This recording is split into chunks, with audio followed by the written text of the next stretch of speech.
Halo semuanya, selamat datang di channel Eleven Story. Pada kesempatan kali ini kita akan membahas Blue Lock lagi, yaitu arc terbaru ya, yang dimana arc manganya udah sampai sini. Itu adalah arc Neo Egois, ya, Liga Neo Egois. Oke, jadi ada hal yang ingin aku bahas di arc ini, yaitu sepertinya arc ini tuh membuat Blue Lock jadi kehilangan ideologi awalnya.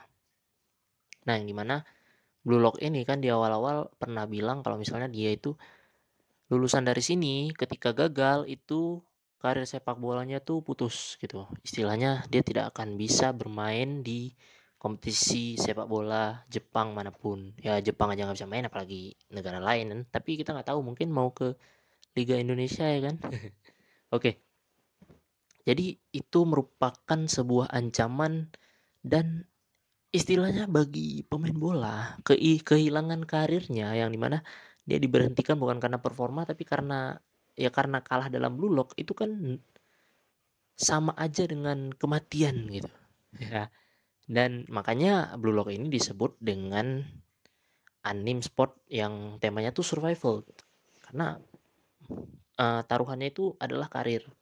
Sementara Neo Egois menyajikan kita sesuatu yang bisa dibilang kalau misalnya pemain Blue Lock ini gagal, dia bisa saja dibeli oleh klub-klub dari Eropa ataupun dari negara-negara lain lah. Ya kan, contohnya si Yuki kemarin tuh. Kalau misalnya kalian udah nonton yang Bastard Munchen versus Manchester City, itu kan Yuki dapat tawaran kalau nggak salah dari Ajax ya kan. Dimana kalau misalnya dia mau bermain di Ajax, pihak Ajax akan mengusahakan operasi untuk matanya tuh supaya lebih baik. Nah, jadi unsur survival yang selama ini membuat kita tegang lah istilahnya kan. Yang dimana kita selalu berharap agar karakter favorit kita tidak keluar dari Blue Lock tersebut agar mereka bisa bertahan gitu. Nah itu sudah nggak ada lagi karena para anggota Blue Lock itu udah ada jaminan lah istilahnya kalau mereka bermain bagus di Liga Neo Egois, dan peluangnya itu dari 1 banding 300, jadi yang awalnya hanya satu yang bisa selamat tapi sekarang pemain-pemain lain juga dapat kesempatan gitu istilahnya, dan kesempatannya tuh kesempatan bagus karena bermain di Eropa langsung, karena jarang pemain Asia yang bermain di Eropa ya kan.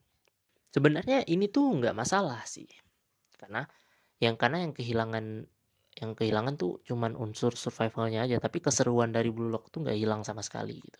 Kita masih bisa menikmati setiap game, setiap ketegangan, setiap intensitas dari seluruh pemain-pemain Blue Lock, apalagi U20 udah bergabung juga di Liga Neo Egois, jadi masih bisa melihat aksinya Aiku ya kan. Dan mereka semua ada yang jadi kawan, ada yang jadi lawan. Jadi seru lah, beberapa karakter-karakter ini saling bertarung satu sama lain. Yang dimana Liga Neo Egois juga udah hampir sampai ke puncaknya, yaitu kita ini kan sedang lawan Uber ya kan di chapter 221 kalau nggak salah. Ini sedang lawan Uber dan kita tunggu aja, mungkin match terakhir, bukan mungkin sih, sudah pasti match terakhir akan melawan PXG yang ngadarin si Shindo segala macem. Nah karena sudah hampir mencapai tahap akhir dari arc ini, mungkin kita nggak tahu nih kedepannya bakalan masih bertahan di Blue Lock atau beberapa pemain itu pindah atau keluar ditarik dari tim-tim Eropa tersebut ya kan, atau mereka masih stay di Blue Lock. Dan ini juga membuka peluang baru bagi U20-nya Jepang gitu, mereka mau ada tawaran ke Eropa ya kan, terutama si Aiku yang berpotensi mau ada tawaran ke Eropa atau bisa melanjutkan karir, bahkan mereka bisa bergabung di Blue Lock. Nah yang dimana hal ini tuh jadiin Blue Lock itu makin nggak jelas gitu, tidak tidak apa ya, tidak berjalan pada satu ideologi yang mereka ciptakan dari awal, anjay. Tapi hal itu semua tetap nggak menghilangkan keseruannya kan. Di tiap match itu kita disajikan pertarungan-pertarungan menarik yang penuh dengan tekanan yang sangat tinggi dan improvisasi dari semua pemain yang ingin berkembang.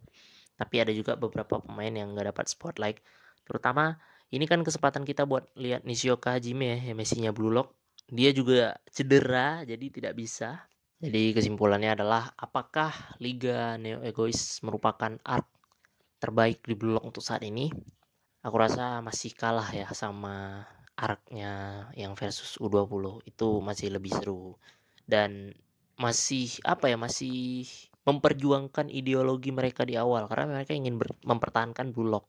Sementara ini udah kayak udah ada napas dikit lah, walaupun saingannya berat gitu, tapi bagi kita penonton, teror yang semulanya ada itu udah nggak ada lagi gitu karena sudah hilang lah unsur survivalnya ya, tapi masih survival juga.